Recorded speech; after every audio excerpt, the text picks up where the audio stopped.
Hello from COP25 from the UN Climate Conference, held for Chile by Spain here in Madrid. I'm Shireen Wheeler from the European Investment Bank, and I'm delighted to be joined by our Vice-President, Emma Navarro, who is responsible not just for Spain, actually, but climate action and the environment. So thanks for joining me, Emma, today. Tell me, why are we here? Why are you here at COP? Well, we are here because we need to show a commitment and we need to raise awareness. And the EIB is precisely raising its ambition. We are an official observer to the climate conference of the United Nations, and we are here to support European global efforts in addressing climate change and our partners. You say that we've raised our ambition. How challenging a set of goals have we set ourselves? Well, indeed, they are very challenging. We are talking that we plan to invest 1 trillion in climate and environment projects and to double our financing to 50% to this type of projects. And also, of course, to align all our financial activities with the goals and principles of the Paris Agreement. And this is going to be challenging. But of course, the size of the challenges that we are facing, the climate emergency is there and we need to respond. And business as usual is not an option. So we are ready and we are committed to do this. Now that is something people here would very much agree with. But some people are saying as well that the EIB is setting a new standard, quite a difficult one in some respects for others. What do you think of that idea? Well, when we approved our new ambition, we were not thinking about others. We were thinking about our commitment, our credibility, and our intention to support European and our partners. But of course, it would be very important that others follow. One of the challenges, I guess, that many countries and regions around Europe, and many of you watching us may well be from those countries and regions, will be the fact that many are still reliant on fossil fuels. So how is the EIB going to help those countries and those regions to get over that problem? For the EIB, this is very important, and we have a clear commitment to support the just transition in cooperation with the European Commission. And why this is important for us? Well, first, because we are an institution that was born to promote cohesion, to promote economic, territorial, and social cohesion in Europe, and also to support our partners with our developing work. So I think that for us, this commitment is very firm, and we will develop mechanisms to make this a reality. Now, this is not exactly a new area for the EIB. I mean, climate has been a priority for a while, hasn't it? Yes, climate change has been for long among our top priorities, and this is seen in our financing climate targets, but also in the fact, for example, that we were the first issuer of a green bond. And we have tried to develop this market and to try to mobilize financing towards climate projects. I mean, the EIB is one of the world's biggest financiers of climate action, and of course some of the flagship projects for climate are here in Spain, aren't they?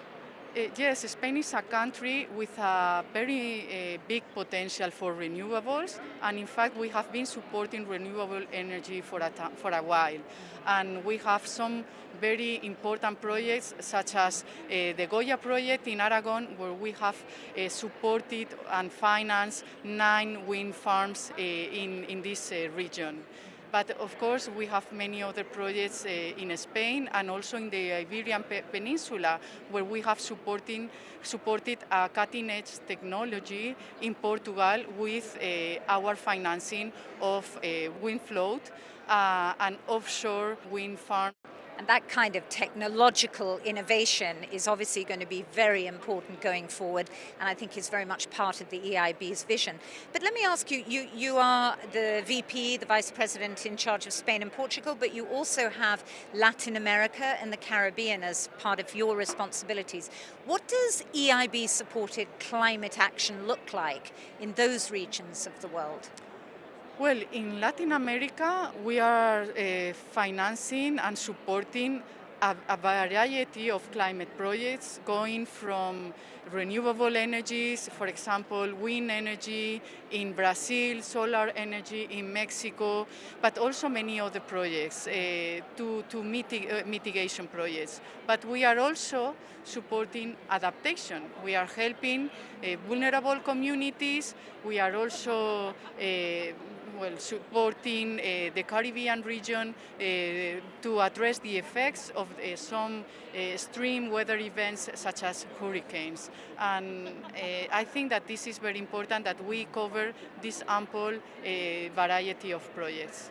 I mean, people sometimes think of the EIB as being a supporter of huge infrastructure, but actually we're supporting through funds as well, different kinds of projects as well there, aren't we? Through our investments in funds, we can have a big catalytic effects. And in Latin America, we are investing in very interesting climate funds, for example, to support biodiversity. And we know that biodiversity is fundamental. And also to support the Amazon, to protect the forests. And we know that the Amazon is the carbon sink of the planet as well as the oceans. Let me briefly turn to our climate survey. Now, this was a huge survey of 30,000 people in the US, China, and of course Europe. What did you see as being the most striking finding, surprising finding from the survey yourself? For me, two results. Well, first, the huge concerns of European citizens. And you can see this, well, by the fact that some Europeans, an important percentage of Europeans believe that the climate change is having already an impact in their lives, but also by the fact that the younger generation believes that they might need to move abroad due to climate change. And the second result that was striking for me was the optimism, because people believe that climate change is reversible and that their actions are important. And what implications does that have, do you think, for a public institution like the EIB? Well, I think that this sends us a very clear message. It is time for action now. Well, that is the motto here at COP25. It is time for action now. For those of you who've been watching, thanks, but also feel free to send your comments and your questions later on. We'll try and catch up with the Vice President to ask her to answer them. But for now, bye from both of us.